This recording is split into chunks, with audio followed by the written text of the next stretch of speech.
Hey learners, welcome back to the channel. Today we are going to discuss about the methods of wage payment and incentive schemes. This would include the topics of the Halsey-Rowan and Taylor's differential piece wage relations. So before understanding this topic, let's understand first what do we mean by the labor costing. So labor costing is the process of calculating all costs associated with employing labor, including benefits, of wages and other related expenses. We need to understand the various methods of wage payment which helps in managing the cost of the labor effectively. Let's understand the classification of labor. So the labor is classified into two types, direct labor and indirect labor. Direct labor is involved directly in production. It forms part of the prime cost and is directly attributable to the finished goods. Its cost varies with output and is controllable. Talking about indirect labor, it supports the production but it is not directly involved. It is the part of overhead cost, it is fixed in nature and cannot be linked with the final product directly. Now let's understand what is labor turnover. Labor turnover refers to the movement of employees in and out of the organization. While normal turnover is between 3 to 5 percentage, it introduces fresh talent and excessive turnover increase cost as experienced workers are replaced by skilled ones.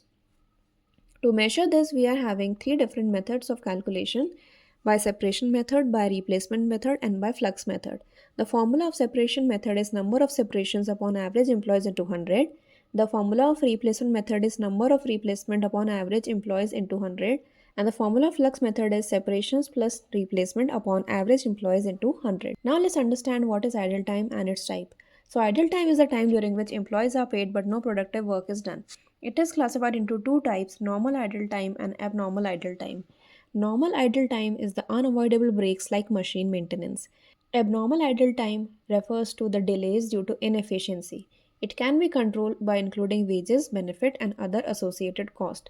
The formula to calculate idle time is time recorded minus time booked. Then there's overtime. Overtime is when the workers work beyond the standard hours. It is considered as overtime. The formula for it is overtime premium is equals to overtime hours into overtime rate. Now let's understand the methods of wage payment. So there are basically two types of wage payment methods. The first method is the time rate system, which is based on the hours work. The second one is the piece rate system, which is based on the units produced. The formula for time rate wages is hours worked into rate per hour, and for piece rate wages the formula is units produced into rate per unit. Let's understand in detail what is time rate system. So the time rate system, and the wages are paid based on the time worked. It is including first flat time rate, which is fixed rate for the time work. Second is high day rate, which refers to higher rate to attract the efficient workers. And third one is the graduated time rate, wherein the wages are adjusted based on the cost of living index. The formula for this is earnings is equal to actual time worked into time rate.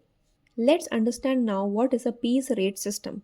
Piece rate system refers to when the wages are based on the number of units produced.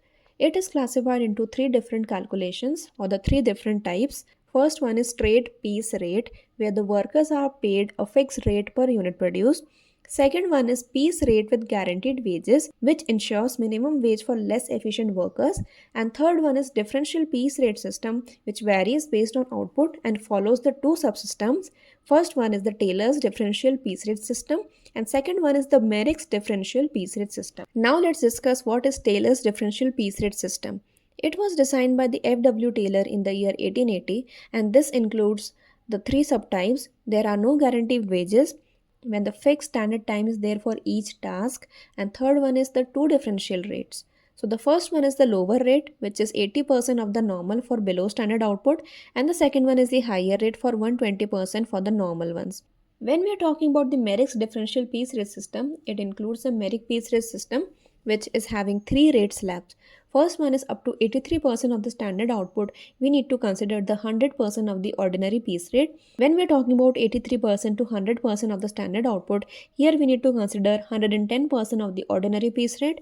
And third, when we are talking about 100% of the above standard output, we need to consider 120% of the ordinary piece rate. Now let's understand the difference between the time wage system and the piece wage system.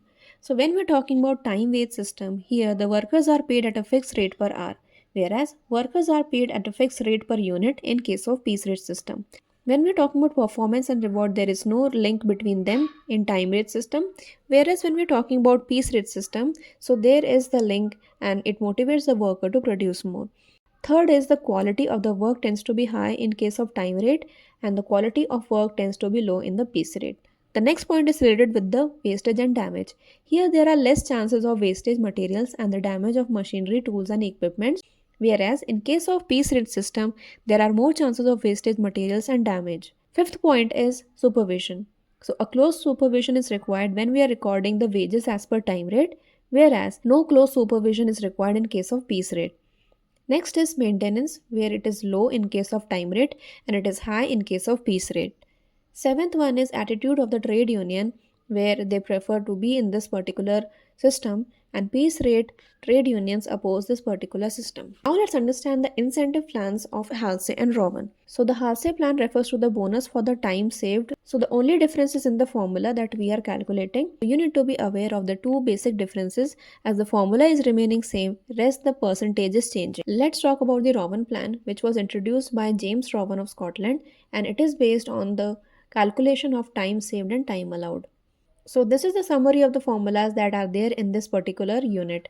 So you should be aware of the idle time calculation, overtime premium calculation, time rate method, piece rate method, Halsey premium plan, Robin premium plan, labor turnover separation method, labor turnover replacement method, and labor turnover flux method. Let's understand the concept with a practical question. So the first question is, calculate the earnings of a worker from the following information. According to the question, we are having standard time of 30 hours, time taken of 20 hours, hourly rate of 1 rupee per hour, plus there is a dearness allowance of 50 paisa per hour worked. So this is how the earnings are being calculated as per the various methods. You can pause the video and look at the solutions for this question. Moving on to the practical question number 2, just have a look and see its solution. I hope I was able to solve the queries related with this topic. If you have liked this video, hit the like button and subscribe to this channel for more updates. Thank you.